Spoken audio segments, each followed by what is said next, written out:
Well, good afternoon, everyone, and welcome to this Bay Area Science Festival closing Sunday afternoon session. This is Women in STEM, a Career Panel.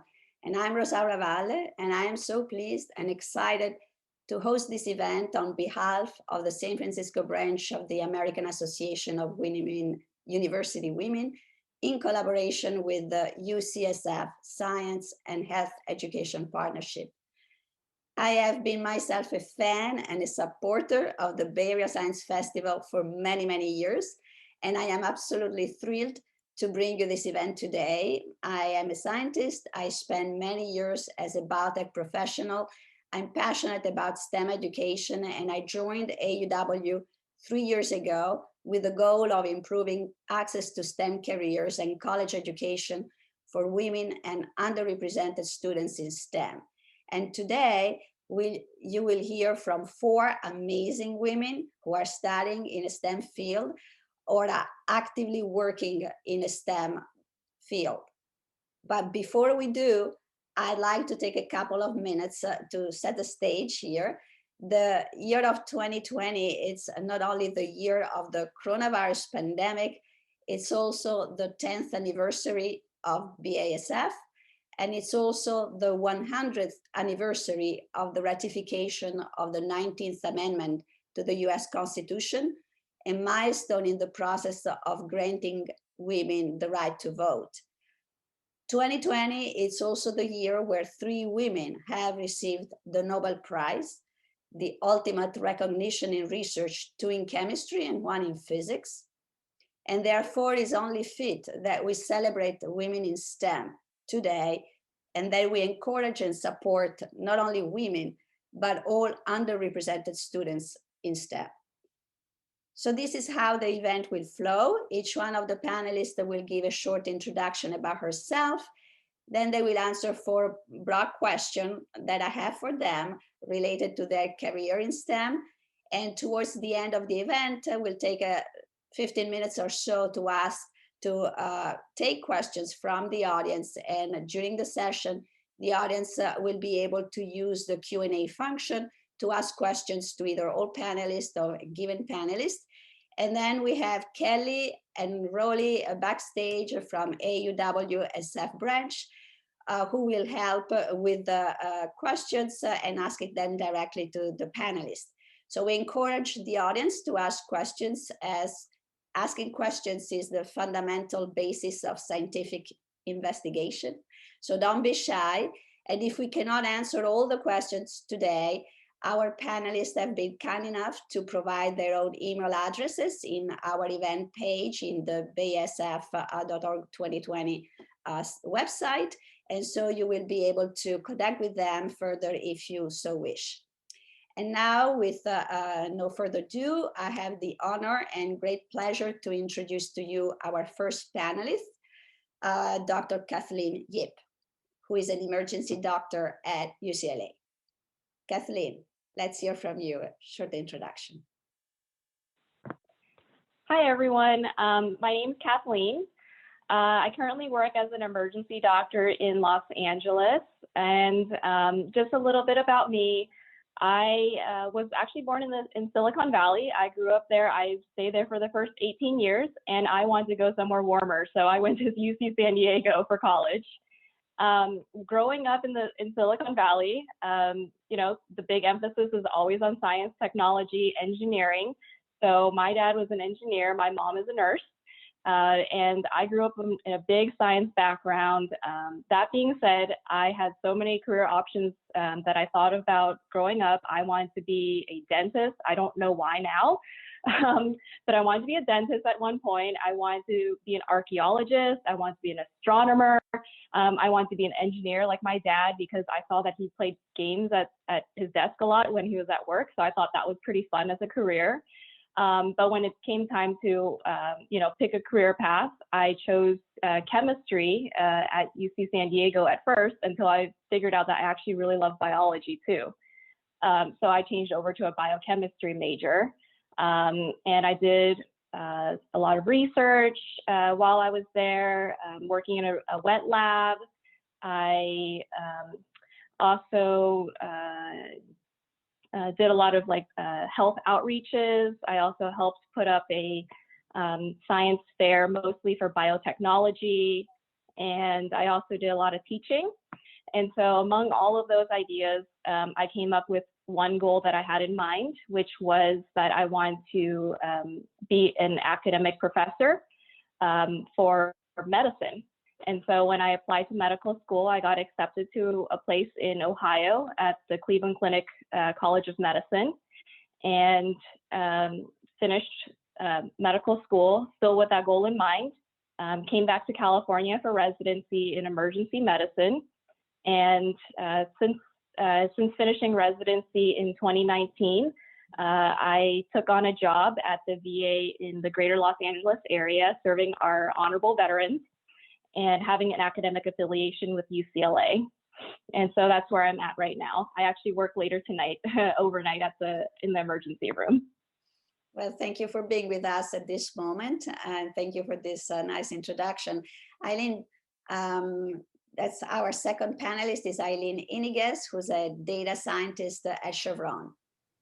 Thank you, Rosada. First of all, thank you all so much for having me here today. My name is Eileen Iniguez, and I am a data scientist at Chevron Corporation. So I'm going to take you all a bit about, share with you my background and my journey and how I got here. I am actually a Bay Area native. I was raised in Oakland, California. And at the time that I was raised, I really didn't have as much exposure to science, technology, engineering, and math. I actually grew up in a predominantly low-income community. So I was really fortunate enough to get involved with an after-school program that focused on, introducing STEM to girls. And because of that, I got really excited and knew that that's a career that I wanted to pursue. So moving from middle school, I took all the STEM courses that were offered. In high school, I did the same thing. So when I got to college, it was a no-brainer for me, but I had to decide, well, what part of STEM do I really want to pursue? I ended up going to UC Berkeley, so go Bears, where I got my applied mathematics degree there. And since graduating in 2017, I've been working at Chevron. At Chevron, it's been really great to get my hands kind of dirty on advanced analytics and learning more about data science techniques. When I first graduated, I worked in our San Ramon offices, where I focused on our business and real estate organization. And earlier this year, I decided to move to Houston, Texas with Chevron, where I've been working on our supply with our supply and trade organization. Thank you. Very good. So our third panelist is Jennifer Hernandez, who's a research associate at a local biotech company. Jennifer. Hi guys, my name is Jennifer Hernandez. I'm a first-generation Mexican American and college student. I grew up in a low-income family, and due to financial barriers, I transferred from Berkeley City College to UC Berkeley. I'm majoring in psychology and minoring in Chicana studies. I will pursue a PsyD after my time here at Cal to become a therapist. My career goals are to obtain a private practice where I can provide low-cost, easy access therapy sessions to communities that are underprivileged, underrepresented, and underserved. In addition, I want to help change the Latinx ideology that therapy is not needed nor helpful. Along as being a student, I'm a full-time lab technician at Amherst, which is a biotech company that uses yeast cells to make byproducts. I currently volunteer as a volunteer sexual assault counselor for Bay Area Women Against Rape, BAWAR. And what I do there is that I serve as a counselor on their 24 hours crisis hotline and as an advocate to accompany survivors at Highland Hospital, Washington Hospital, and local police departments. And I'm also a volunteer and alumna from Biologic Partners, which is a nonprofit organization that focuses on helping underrepresented students in the field of biotechnology. And what I do with them right now is that I help them with whatever they need. If they have events, I help them in, whatever they need. I love to give back. And with that being said, I'm honored to be a panelist for this virtual festival, and I hope that after this event, someone in the audience can find similarities in my journey and find some kind of empowerment. And feel free to reach out at any time, please. And thank you. Thank you very much, Jennifer. Our fourth panelist is Julia Pastis, who's a data science student at UC Berkeley. Hi, all. My name is Julia. Like Rosaura said, I'm a data science and econ major at UC Berkeley. I use the She series, and now that the boring stuff is over, my favorite thing in the whole world is cars. I absolutely love cars. I always have. I'm fascinated by how they work and producing the best car. And where that comes from for me is from a sport called Formula One racing, which I've always been a really, really huge fan of. And I hope that one day I am able to work in motorsports. I know that for me growing up, it was always hard to find women in auto sports at all, let alone queer women that that were successful or that had careers in what I love. And so growing up, it was hard for me to see myself majoring in STEM or in just having a career in what I love. And so I hope that during this panel, hopefully I can show someone that if you have that passion for something and if you love something, you absolutely have a place in that community. And I right now, as a student at UC Berkeley, I'm on a team that builds a car, and it's my whole world. And I absolutely love everything. I'm more on the business side of it, but I love learning about everything related to cars and hanging out with my car friends and all of that. So if you do like cars, definitely email me. I will go on an email spree about cars with you. But honestly, too, any advice, I know how hard it can be when you don't see yourself in the career that you want and in what you love. So always feel free to email me. And I'm so excited to be able to talk to you guys today. Well, thank you for these wonderful and inspirational stories. So now my first question is going to be a little bit to diving a little bit deeper in your current job or occupation if you're a student. So let's hear first from Kathleen about your job. So my job every day is absolutely different by the fact that it's an emergency room. So I cannot prepare and say, today I'm going to see someone with a heart attack. Today I'm going to see someone with a car accident. It just really depends on day to day. And so the best and probably the worst part about this job is that you have to know everything all the time, because if somebody comes in with a heart attack and you don't know what to do, that person could die. So every day I am learning something new. I try to learn at least one or two new things every single day, knowing that in fact, the world is probably creating 10,000 more new medical facts every single day. So it's very daunting to be, basically the one and only person to be able to help somebody on the worst day of their life when they come to the emergency room. On other days, since I'm pending appointment as a clinical professor, I also teach medical students and residents as they rotate through the emergency department. I am scheduled to give a lecture sometime in the next month or two. And of course, there are always department meetings on how together as a department, we can do better to serve our patients and serve our veterans to the best of our abilities to, increase throughput, increase the services that patients can access on a bigger and broader level than me individually can do for a single person, just with only my medical knowledge and abilities. So every day is really different for me. So I cannot tell you what it's going to be like. Well, so while it's a little bit easier for the lay public to imagine what an ER doctor does, because a lot of movies and TV shows have depicted that, I think that I have a lot of curiosity to know what is the daily occupation of Aileen, who is a data scientist at Chevron. Yeah, so as a data scientist, I obviously work on data, but I also get to code and I use math every single day. And that's the really, really exciting part of my job. I would say, in case you don't know really what data science is, I like to consider it more of an umbrella term. And then you have several subdisciplines, right? There are people who like to focus on machine learning and other people like to use pure stats. In my role, I get to focus on optimization. What that looks like is I build statistical models to help solve a business problem. And I'm really trying to uncover, some insights based off of a data set provided to me. I can share with you all more example of one project that I'm currently working on. At Chevron, I'm currently looking at our schedule for our vessels, so how our product is moving through boats, and as well as the movement of our product through pipelines and how we deliver it to a port. So my work at this moment includes building a model and algorithms that will help us predict if there is some commotion caused. Let's say there's a fire or there's fog in a port and our vessel can't deliver its product. My model will help find alternate routes so that we make sure we deliver our product safely, on time, and we're meeting the demand. Wow, impressive. So let's hear from Jennifer, who's a lab tech at Ameris Biotech Company.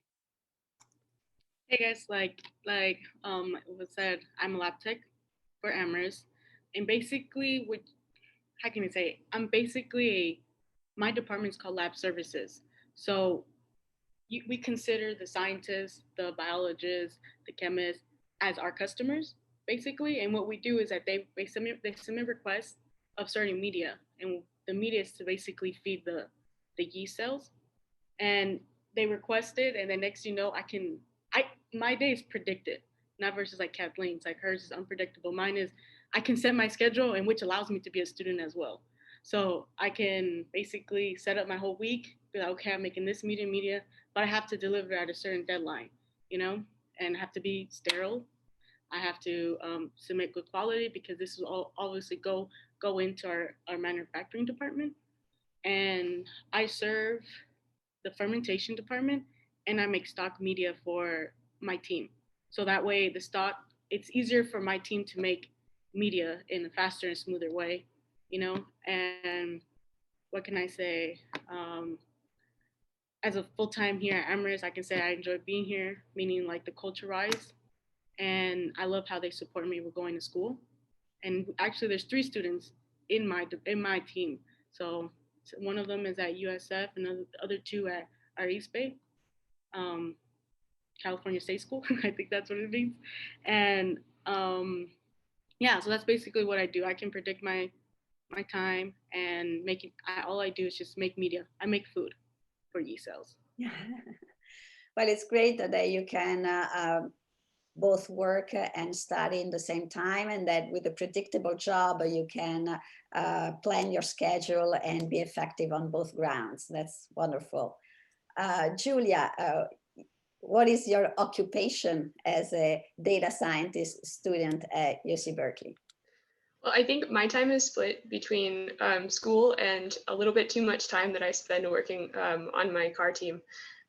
So in terms of school, I think data science is a fascinating major, and it's so cool for me to hear Eileen talk about it too, because it wasn't a major. It's a really new major at Berkeley, and it's super cool to learn about. And I would highly recommend if you do have the opportunity to check out a data science course at some point, you should definitely do it.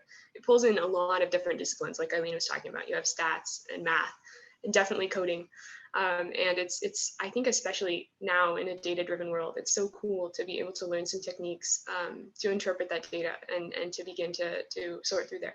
And also too, I think data science is such a cool discipline to be able to apply to something. So for me, majoring in econ as well, using that data science approach to analyze something else and to concentrate on something else is a unique, I think, area to focus on. And if anybody's interested in that, I would be happy to talk about it more. I think it's such a cool new area. But mainly I take courses and plan out my schedule such that I can spend more time learning about cars, which is going to be a theme in my answers today. And so when we don't have global pandemics, I spend a lot of time in our garage, which is in Richmond, learning how to build things and how to weld and lay carbon fiber and et cetera, and asking what I consider stupid questions, but my team doesn't think so, and they answer them and teach me about cars. So again, such a cool opportunity to learn more about what I love, and also to be able to see how I can apply that data science to the business side of working in a team, and seeing how we can analyze our data to further optimize our car as well. So I would love to further talk about my major or about cars. So I think it's such a cool area, and I'm happy to talk more about it. Well, I hope we'll have some more questions about the specifics of this data science major at UC Berkeley, which I understand from our prior conversation with Eileen and Julia that it's actually a very recent major in the list of UC Berkeley majors. And I think that that's really fascinating to see that it's a new booming field of STEM. And so for our audience, it's good to know. My next question is, I would like to explore a bit, how did you first become interested in STEM? And we heard a little bit already from Eileen and Jennifer about TechBridge Girls and Biologic Partners, but let's hear a little bit more. Kathleen, why don't you start, please? Yeah, so in terms of getting interested in STEM, I already said that I grew up in Silicon Valley, so there's a big, heavy science and STEM focus in the area. Pretty much my entire friends group in high school, they ended up working, or rather they ended up going to college, and now they're working in STEM fields as well. So a big influence from my friends. Of course, my dad was an engineer and my mom's a nurse. So again, you know, a lot of influence all around me. And then additionally, you know, going to having like, you know, various role models. For example, my high school chemistry teacher was kind of a quirky guy, but the best part about him was that he made learning really fun. Even on our exam days, he would call them COOLs, COOL, which actually stood for Celebrations of Outstanding Learning. Oh. And he would bring in apple juice, which was in kind of like cute little champagne cups to celebrate all of the outstanding learning that we did, but would drop dry ice in them so that it would taste like apple cider for all of us. So things like that really made science pretty fun and interesting. And, you know, I couldn't help but just go into science in college. Other things are AUW, of course, puts out Tech Trek every year. And I attended when I was in seventh grade going into 8th grade in 2001.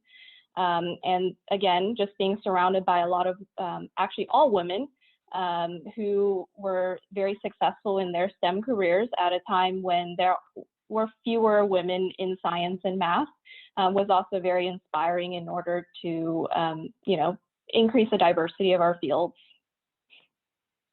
Wonderful. Thank you, Kathleen. How about you, Eileen? You mentioned a little bit TechBridge Girls, so give us a little bit more insight on this. Yeah, so I had quite a different experience. As I mentioned, you know, I grew up in a low-income community, so really there weren't resources or not accessible, easily accessible resources in my area.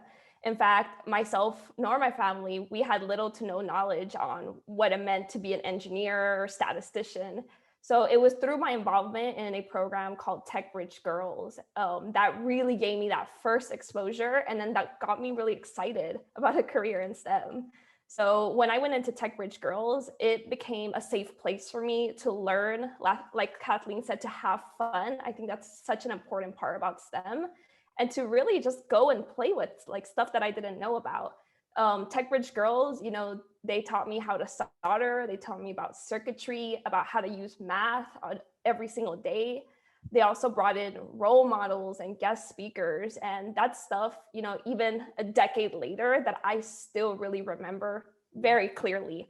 And then lastly, they provide field trips. And I think this was the biggest eye-opener for me, because it wasn't just talking about women role models in the classroom anymore. It was going into their workplace and then being there and seeing, hey, I can have this role. I can have this seat at the table. And that was really influential to me. And again, that TechBridge Girls is really the start of my career, getting me excited into STEM.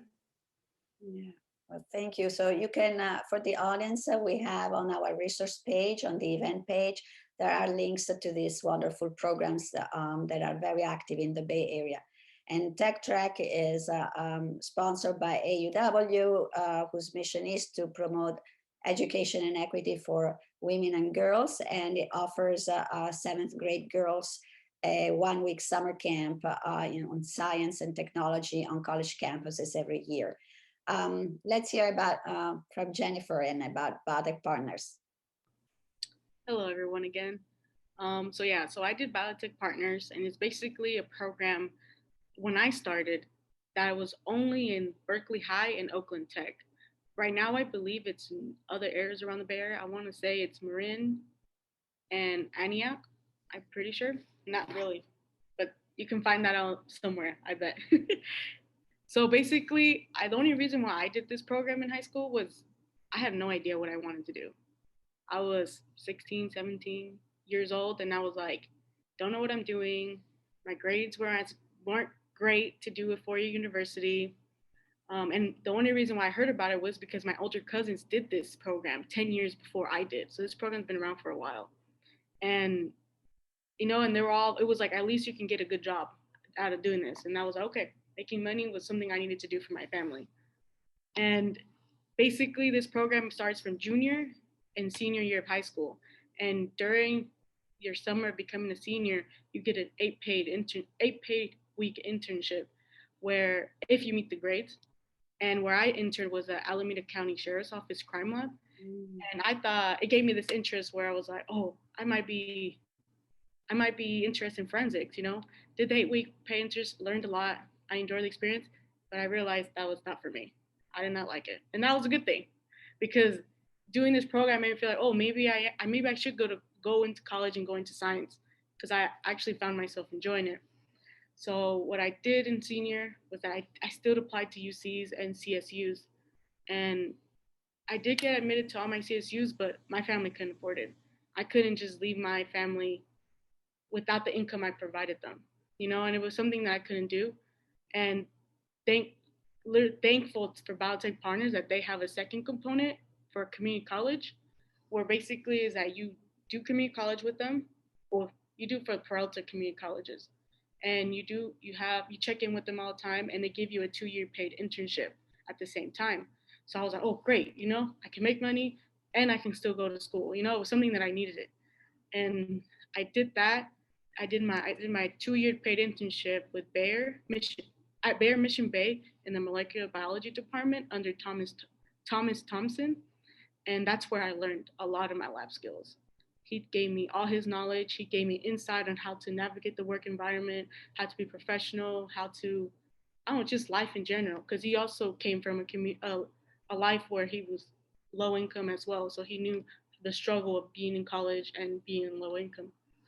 So I learned a lot from there. Doing the 2-year internships made me finally realize I did not want to be in the lab. The lab career was not for me. I was like, I realized that I wanted to help people directly versus indirectly. So it led me to psychology. You know, Biotech Partners supported my decision. They were like, okay, now we're switching all your whole academic planner and we're going to psychology, because I was going in as biotechnology. You know, I got the support with them. You know, I still believe that psychology is still STEM because we still use the same scientific methods, you know, same way as anywhere else I learned. You know, and just with using all my knowledge with Biotech Partners, with my internships with Tom, my lab jobs afterwards, graduating from Biotech Partners, like it's allowing me to still continue to still provide income for my family and to keep me through college, because I don't come from a family that provides that, you know, and that's where I'm STEM. This is what brought me into STEM and why I continue in STEM. So yeah.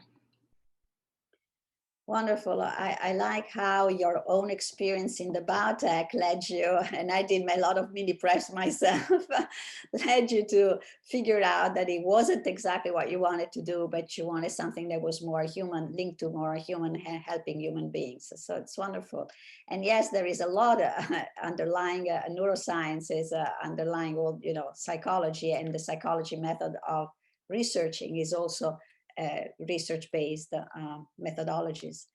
So yeah, let's hear from Julia about how you first became interested in STEM, and did you attend any middle school or high school program that helped you towards that goal? I think for me, I always knew that I liked STEM, and it came from cars and from watching Formula One and from loving it and knowing that I was interested. But I don't think that I ever would have had the strength to pursue it, or to look at it as a major in college, or to see something in STEM as a career, if it wasn't for people in my life that had supported me. And I can't stress the importance enough of having a mentor. And I know that a lot of us have found that through teachers or through people in our lives, anything like that. I think for me, I had one teacher who was crazy enough to build a car with me senior year as part of a competition. And it was, without that, I don't know if I ever would have believed that I was capable of majoring in STEM. And, through that experience, just being crazy, and we didn't have a budget and we didn't have any idea what we were doing. And I barely knew what an engine was at that point. I mean, kind of, but, designing the drivetrain in a week and me being like, what's a drivetrain? But going, just having someone that is supportive enough of you, that they will tell you that you can do it. And I think someone else in my life that told me that I could do it, is my mom. And I think that having that person that tells you, I know that the career that you want to go into isn't necessarily all women or people like you, but you're capable of doing it. And she was the one that drove me to crazy car events, and supported me through high school. And I think it's so important. And even if you don't have that person right now, you can always reach out to me, and I will absolutely hype you up and tell you that you can 100% do it. Or reaching out to someone in your life. I can't tell you how gratifying it is to have someone reach out. And if you have someone in your life, a teacher, reaching out to them and telling them that you want a career in STEM and asking for advice, absolutely. Finding that mentor, finding that person that will tell you that you can do it, I think is so important. And definitely always feel free to reach out to me. Well, thank you. My third question is a tough one, actually, is about a major challenge that you had to face in your life or career path. So if you can please share your experience. We heard already some of this already throughout your stories, but let's hear from Kathleen, if you wish to start. I think the biggest challenge that I've had in terms of becoming on my journey to become a doctor is just learning to believe in myself. I know as corny as that sounds, just learning that medicine is a very humbling field. There's no way that any one person, anyone in the world will know everything about medicine at any one time, and that every single day more and more facts are coming, are impacting clinical care. Drugs that I was learning about in medical school, I finished medical school 5 years ago. We're no longer really prescribing now. So the entire field of medicine is constantly changing. And I always wonder to myself, can I actually do this? I don't know how I'm going to have enough hours in a day to know everything that I can to try to help patients and give them the best outcomes that I can. But I do have to just take it one day at a time and remember that everyone is along on this journey with me, and that everyone, is always just trying to do the best for their patients as well. And if they can do it, so can I, as daunting as it may be every single day. Yeah, I agree about that. Science is a very humbling field, in fact, because as scientists and engineers, we all know a lot about a very, very, very small fraction of human knowledge. And so at every point in time, we really realize that there is always a lot to learn, and at every stage in our lives. So it's a very humbling experience. Aileen, what was your major challenge you want to share? Yeah, this is a tough question, Rosaura. I mean, being a woman and then being a woman of color in STEM, there are so many obstacles that I've had to face and that I've overcome. But I think for this audience, I really want to share sort of the financial challenges that I overcame when it came to getting into college. Attending UC Berkeley it's not a cheap school to go to. And I was in a similar position with Jennifer, where I wasn't really sure if I could afford going to school. For me, I knew I wanted to go to Berkeley. Like, that was my dream school. And I figured, okay, should I get a job somewhere? Like, what are my options to get into college and afford it financially? I ended up going into scholarship route, which I highly recommend to anyone in the audience to look into further. There are so many scholarships available out there, especially if you're interested in STEM and you're a woman in STEM. Like, that number has increased significantly. And I took it upon myself, right? After schools, I was Google searching, asking my counselors, any scholarship that was available, even if it was $100, I was applying to it. And throughout my hard work, pretty much my entire senior year, I was able to cover and ended up getting a full ride into Berkeley. So I really believe that the work I put into that year of, applying to the scholarships, that's practically the only reason how I would have been able to afford going into school. And, you know, I want to emphasize, even if it's $100, go and apply. The way I like to see it is if you put in an hour of your time to a scholarship, that's $100. You know, people don't even get paid $100 an hour for their job. So no matter how small, no matter if you don't think you're qualified or not, just put in the application and then let them decide and tell you no. Yeah, very excellent advice for our audience. Jennifer. Okay, I think so I have, just like Eileen, I have so many challenges, and the only one I can really think of, like a really main challenge I had, even till now, that affects me. I'm gonna be personal. So basically, my father was deported, and my mom was arrested by ICE about 12 years ago. And I say it affects me to this day because at, how old was I? 13, 12 years old, I had to grow up. Like, I had no choice. I had to grow up because my dad was deported that same night he was detained, and my mom was able to fight or stay here, but because she was pregnant, and the U.S. couldn't legally deport a U.S. citizen because the one my mom was holding was a U.S. citizen. And like, I want to say, like, I had to grow up fast, and I had to become the primary income provider at a very young age. So of course I was doing under the table jobs, whatever I can do, you know. And then luckily with Biologic Partners, I was able to get an okay job while going to school. And like, how can I say, like, bringing it back to those days, like, yeah, ICE really did destroy my life and my family's life and many other people's lives. And trying to use that as that I had to grow up, I had to become the income provider for my family. Biotech allowed me to do that.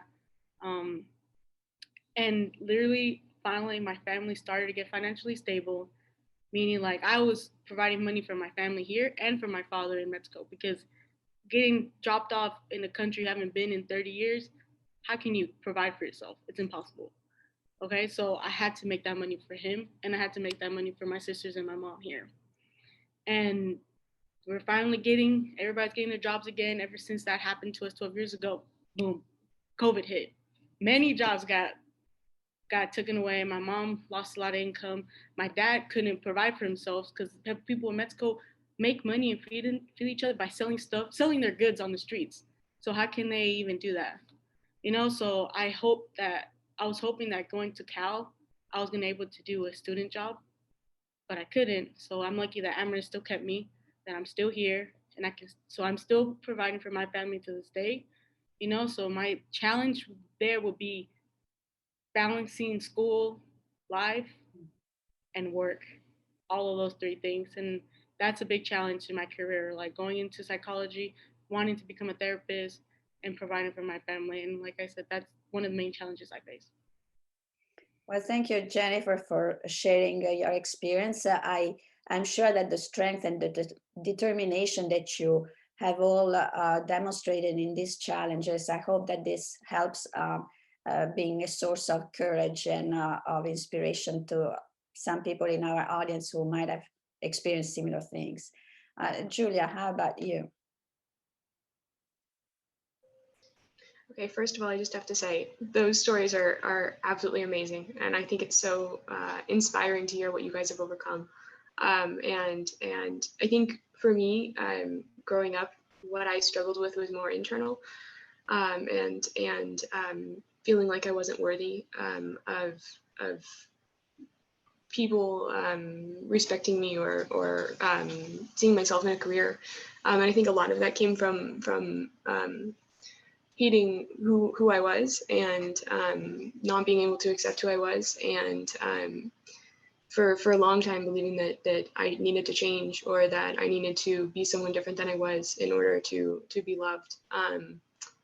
But I think that if I can share one thing with you guys, is that you absolutely are worthy of love, and you are absolutely worthy of following what you love and of being happy. And I think that as all these stories have shown, there are so many challenges for us getting into STEM. But truly, if you do love it, you are absolutely worthy of having that, and of being part of the career that that you want to. And absolutely, I'm here to support you in whatever way I can. Thank you. So my last question, formal question, is more about what you would have done differently, and or what advice you would like to give to the audience, or the students in the audience today. Kathleen. The biggest thing I'd probably tell people now is to get a mentor. It doesn't have to be somebody who is the same race or age or gender as you, but someone who actually believes in you and wants only the best for you. I have to thank, about a half dozen people who helped me get to where I am today. Even though I was sitting in lecture halls of 300 or 400 people, I found somebody who believed in me and wrote me a great recommendation letter that allowed me to go to medical school. And in medical school, I happened to just find somebody who also believed in me there, and it just kept going. It really pays in dividends there, over and over again, to be finding somebody who believes in you, no matter their circumstances. It's just helpful for all of us to be empowered by others, and to also give forward to by empowering other people. And that's why I do a lot of teaching now, is that I'm giving back to the younger generation, even though they're not that much younger than me, to try to be a good role model for them, to get them to become, eventually great doctors, great professors, and great people. Yeah, thank you. That's why we are having today this kind of panel. Aileen. Yeah, if I look back and think about what I could change, it would probably be taking different classes while I was in college. Yes, you have a curriculum that you have to satisfy for your major, but there are so many opportunities to take, elective courses that are 1 to 2 units. And if I could go back and change that, I would. I'm a very curious learner, and now I find myself, Googling things on algorithms and machine learning when those courses are offered. So that would have been great to go and, take these while I was in college. And actually not even college. If you're in high school, right, you can still go to community college and take these courses. So that's my recommendation. Go out, explore different areas of STEM. There are so many sub-disciplines underneath, the science, underneath the technology, underneath engineering, and underneath the math. Yes, there are sub-disciplines in math. So you don't really know what you're interested in until you go and take a course and explore it. Thank you. Jennifer. So I agree with Kathleen, finding a mentor, 100%. Same with Eileen, exploring. I think I want to say what I would have done differently is I think I should have gotten help for myself a long time ago, meaning like self-care. It took me 22 years to finally go to therapy, something that I always constantly denied I needed, but it's helpful. Like, how can you pour it from an empty cup? I like that, because how can you help others? How can you succeed in school? How can you succeed at work if you're just not taking care of yourself?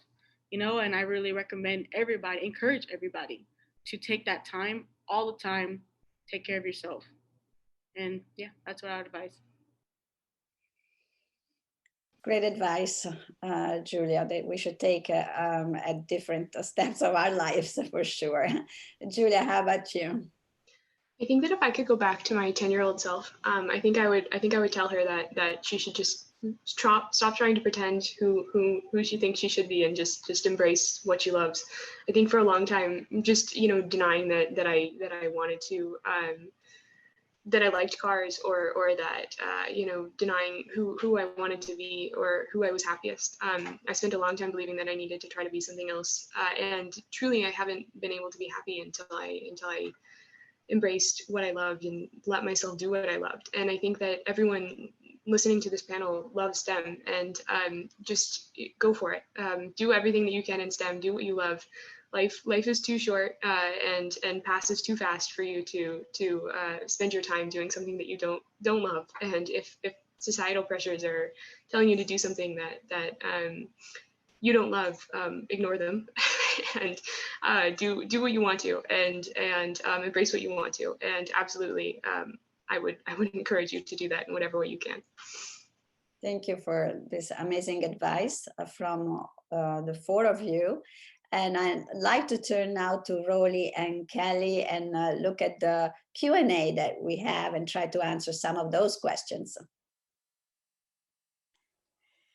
Okay, well, this has really been such an interesting panel. You know, all of you, all the panelists, all your stories are so very inspiring, and I can tell that the audience thinks the same, because we've had such a large number of questions.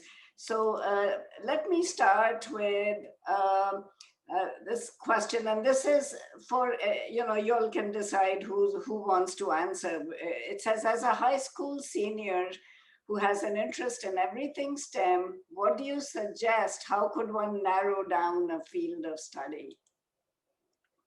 Let's start with Kathleen. I'm sure you have all your piece of advice here. Don't turn down any opportunities. If there's anything interesting for you, just go for it. Even if it sounds a little bit mundane, you should pursue those opportunities, whatever they may be, because they also open up doors to connections to other people who may help you along to find your ideal career path or ideal job. Eileen, go ahead. Sure. Yeah, I 100% agree with Kathleen. Also, it's from your question that you're in high school. So this is an opportunity for you to continue taking these additional courses and explore that interest area. There's really no rush right now to have to narrow down into one specific part of your career. In fact, pursuing math, I think I kept myself open to all areas of STEM until kind of as late, down the road as possible. And even that, now being in data science, I'm still trying to think about what I want to do in the next 5 to 10 years. So don't rush in narrowing down. I think that's the beauty. It sounds like you're also a very curious learner. Use all those skills that you're learning throughout these multiple classes and transfer them later into the career that you do find interesting. Absolutely. Jennifer.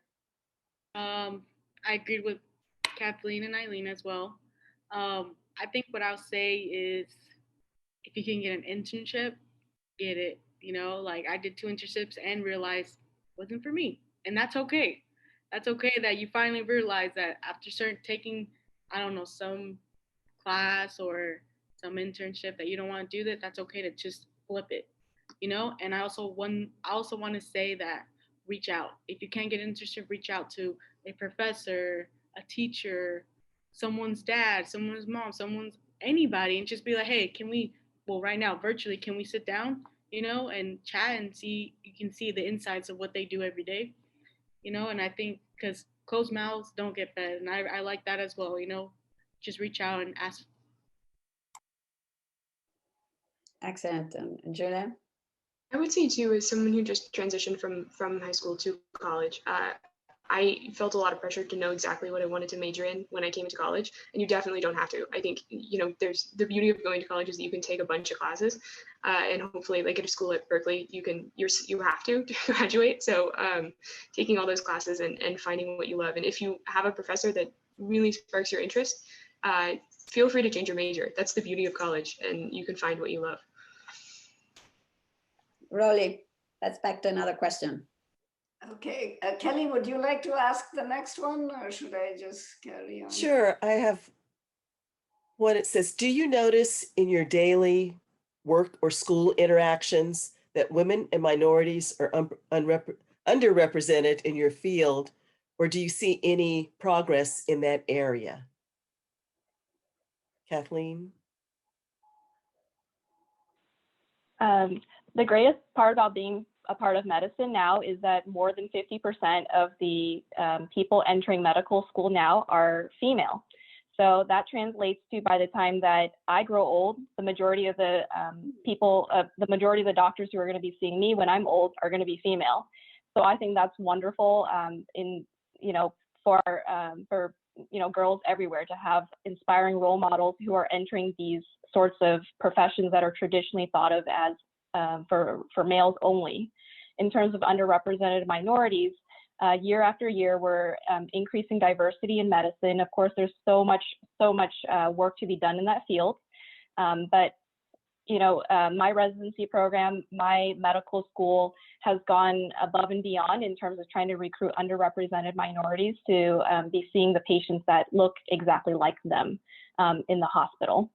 So again, there's a lot of work to be done, and that's one of the reasons why we have these sorts of career panels, is to be inspiring the next generation that they can actually do it, and that we as people who are trailblazing that field are opening up doors for other women and other underrepresented minorities everywhere.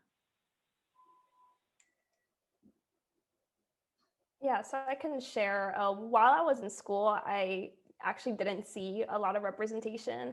In fact, I believe the year that I graduated, there were only 4 or 5% of the math department were Latinas, which means I pretty much knew every other Latina math graduate that year.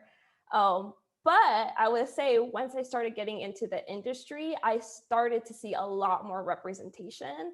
And I mean, that makes sense, right? You start to see people from different schools come in, from different countries as well. So there's still work to be done. However, I think in the industry, that's definitely growing. And in technology, I mean, that's a space right now that we're also putting in a ton of work to not only recruit, but retain historically underrepresented people and people of color.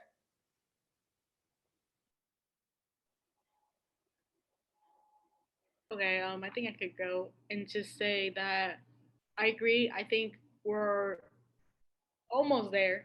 We do have to do work, a little bit more work to get us all, have women represented in here, and mostly women of color, and I feel like a little advice I can give there is that if you have the position someday, I don't know, whenever you go and get a career, like help that out, like saying me, like we were looking for new lab technicians. And what I did, I reached out for people of color that I knew and were interested in being in science and STEM to, giving them that referral, and yeah, luckily I got 2 people on with me, so yeah, if you have the opportunity one day, do it.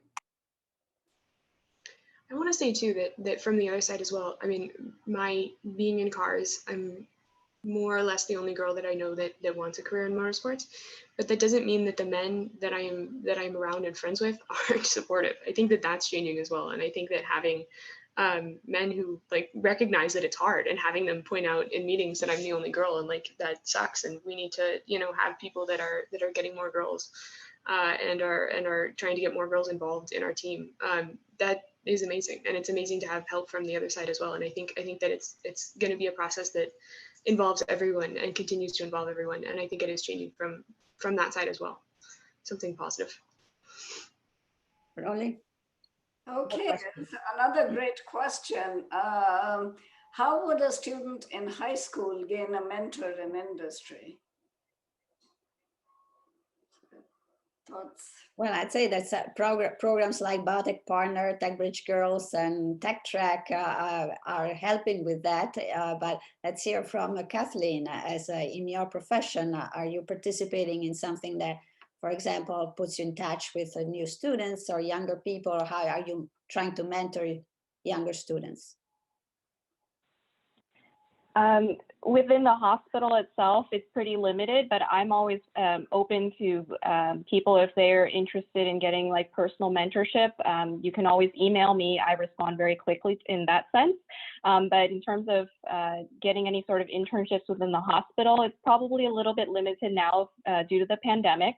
But previously, I used to volunteer in the hospital where I gained a little bit of clinical experience just in terms of seeing what patients were really like, and seeing nurses and doctors and techs and phlebotomists in action. Right now at the high school level, I do remember asking my science teachers if they had anything that they knew about, and I knew that some of my high school friends They would do research in labs that were set up by either people they knew or that my science teacher knew. So they were already doing, very high level research in high school that they were potentially getting published in major academic science journals. So I think those are ways that you can start off. And again, don't turn down any opportunities because it only opens doors for you, maybe not necessarily in the field of your choice, but because everyone knows everybody else, you'll find somebody who you really connect with, who's in the field that you're interested in. Eileen, what's your feedback on this?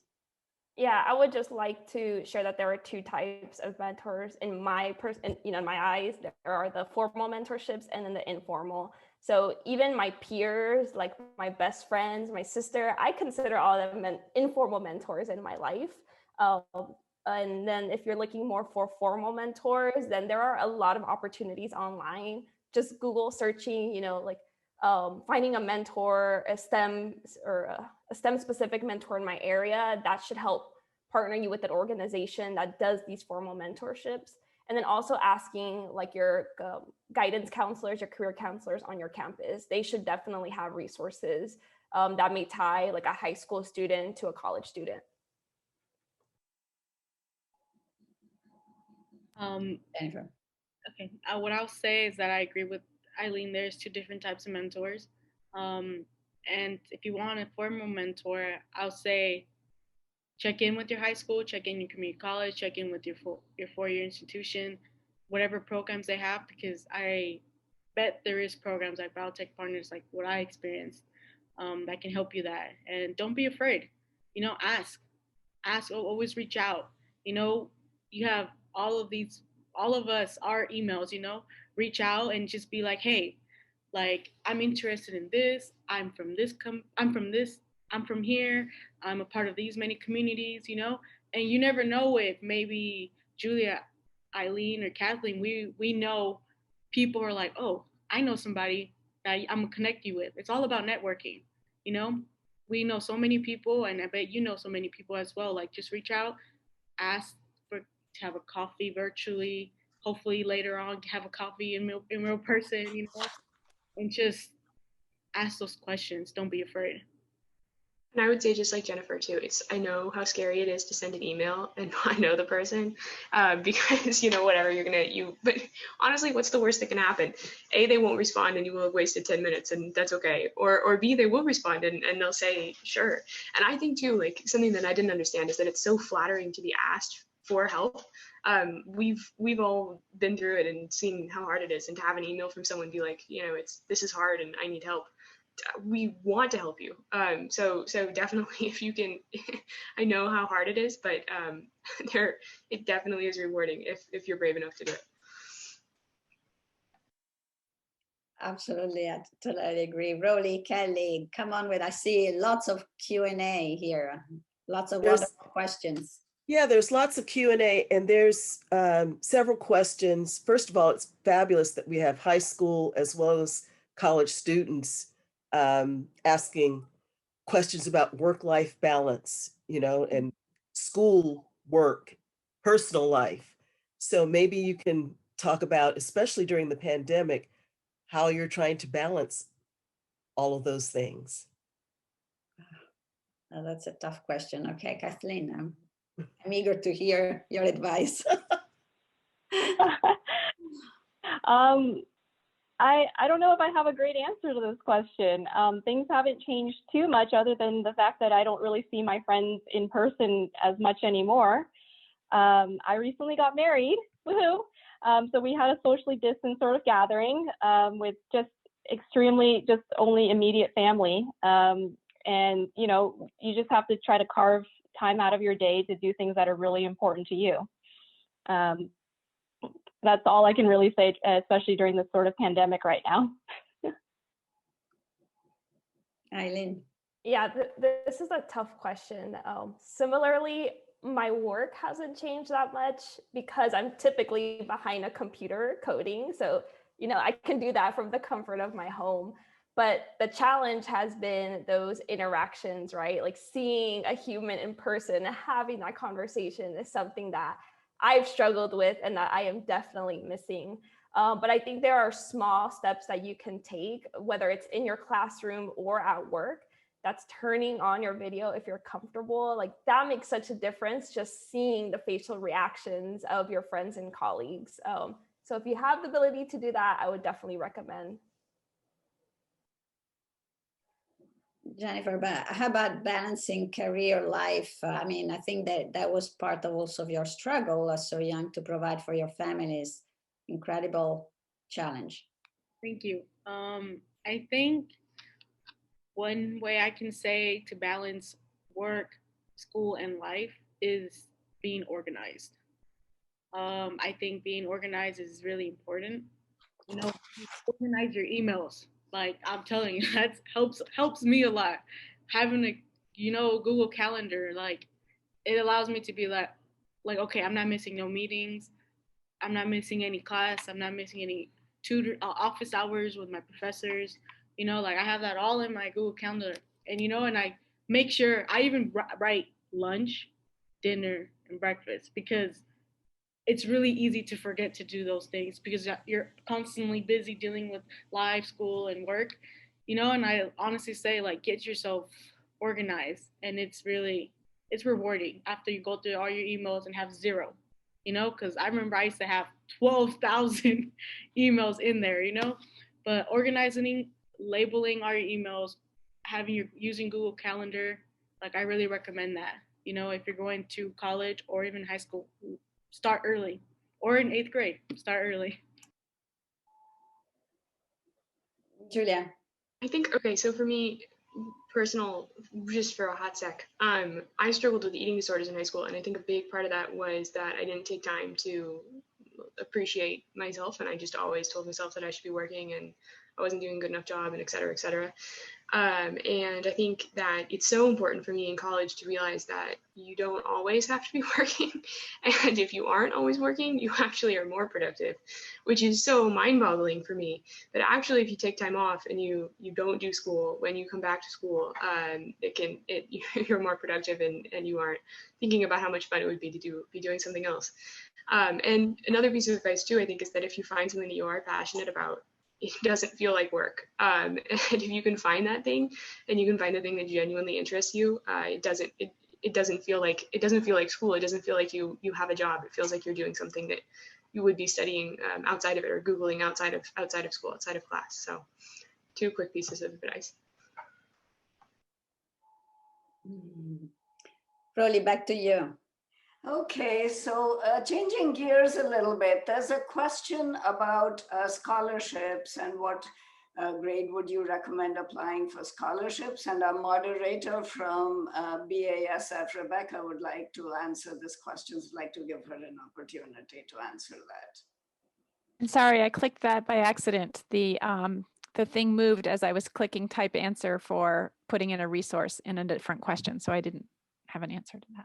But okay, you don't want to share a resource. Okay, so I'd like to also, there have been several questions about AAUW's Tech Track program and the fact that it had to be canceled this year because of COVID.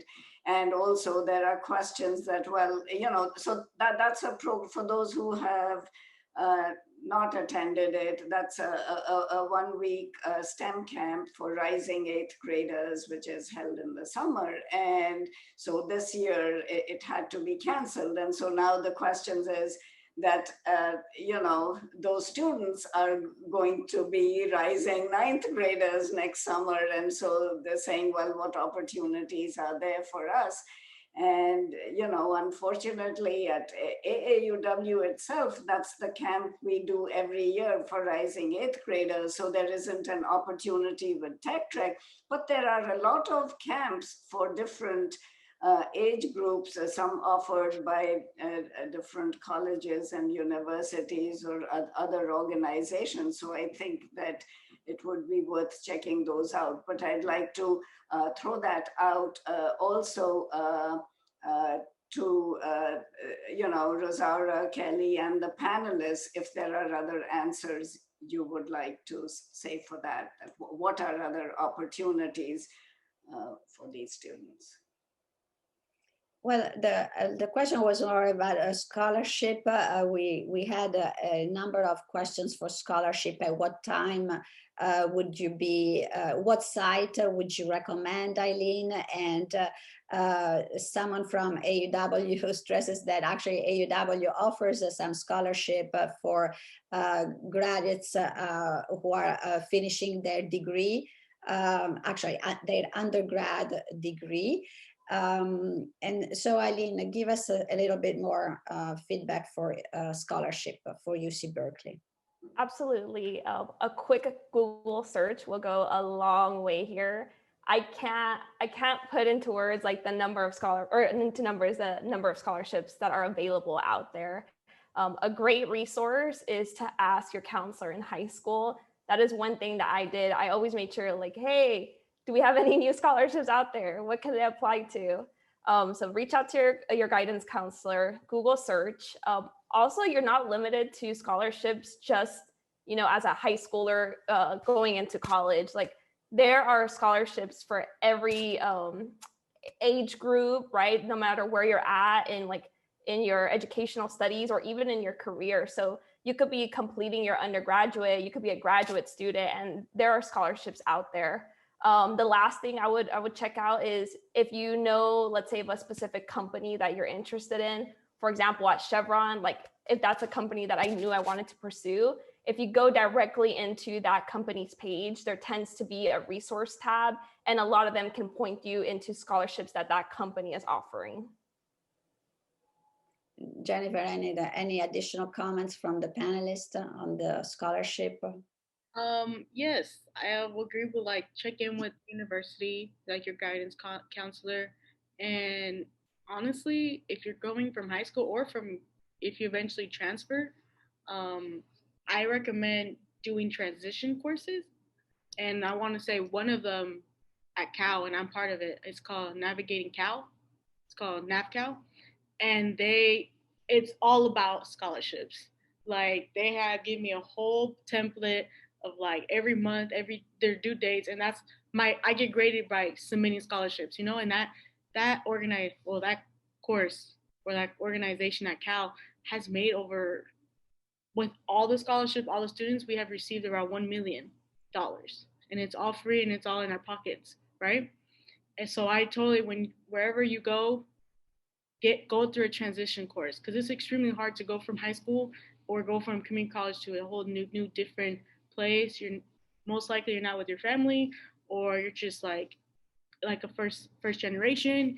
You're the first person, you don't have parents to tell you, hey, go do that, do this and do that, so yeah, I recommend doing transition courses where they'll potentially give you scholarships. Excellent idea. Julia, your feedback on this? I think definitely feel free to reach out and do the research. I think that I was lucky enough to receive a few in high school, and I think not being afraid and reaching out and doing the research, like all the other panelists have been saying, it's so important to spend the time. Thank you. Rolly, I see that there is one question you would like to answer for the Q&A about, are you aware of women empowerment programs that high school students can get involved with? Yeah, so I just wanted to point out that AAUW has something called an equity network, which is aimed at young empowerment for younger women, and especially aimed at career-related information. And in this time of COVID, really the way that's being done is primarily through a lot of webinars, and those webinars, those that have happened in the past get recorded, and then there are many that keep happening. So the thing to do is to go to the AAUW website, and I don't know if I can put that in the chat. Well, we have it in our resource page, in the event page of the... So aauw.org, and so if you look for the equity network, you will be able to find information, and you can sign up. Then you get on the mailing list, and then you get informed about whenever there's an upcoming event. There are also For those interested, there are salary negotiation workshops. And again, right now in COVID time, that's also in a webinar. Just this past week, we had a workshop called Empower, which included leadership as well as salary negotiation. So I would recommend going, to that AUW website and checking out all these programs. But again, if the panelists have other women's empowerment programs to share, then, I'd like to open that to all of you. Okay, we are closing on our session. I don't know if you think that there is one time for one question that is different, Kelly and Rolly, or do you have one pressing question?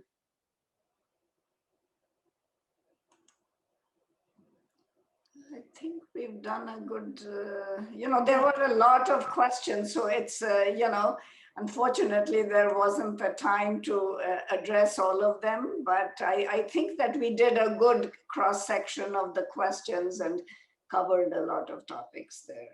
Okay, Absolutely. so then I encourage, I know we haven't been able to answer all of them, but I encourage, I've seen some that are among the questions, some that were specific to certain panelists. So I really encourage the audience to please rewrite that question to the email address of the panelists. They're really being very clear that they they are open to, to connect and to give you their answers through email. So I just would like to wrap up here as our event turns to an end and conclude on a couple of take-home messages for our audience. And first, I hope you enjoyed today's session, that it stimulated really your curiosity for the world of STEM and for appreciating the variety of facets that the world of STEM offers.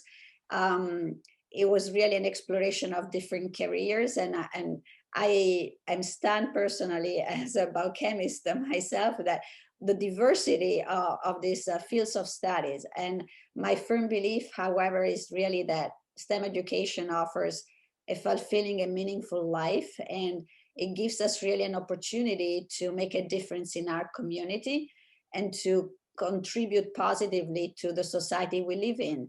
And for some lucky ones, also to make a difference in the world. And if we think about it, circling back to the Nobel Prize winners. But even if we're not Nobel Prize winners, we really are fulfilled by our scientific life as a scientist.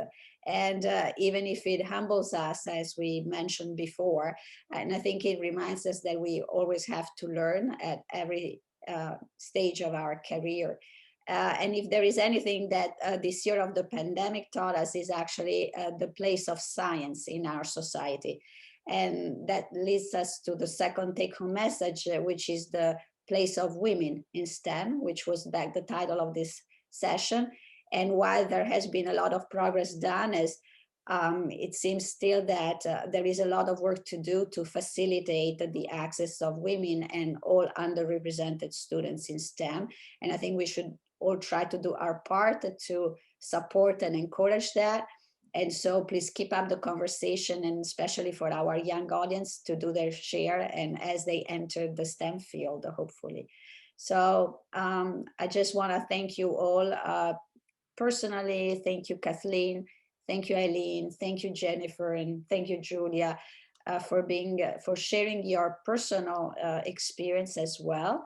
And I'm sure it was very inspiring, and all your feedback that you were able to give us. And thank you, Rolly and Kelly, for handling the Q&A, and a big thank you to UCSF and BASF for organizing this yet memorable BSF event for the 10th time. Thank you, audience, for gathering online with us and for your participation, and hope to see you next year.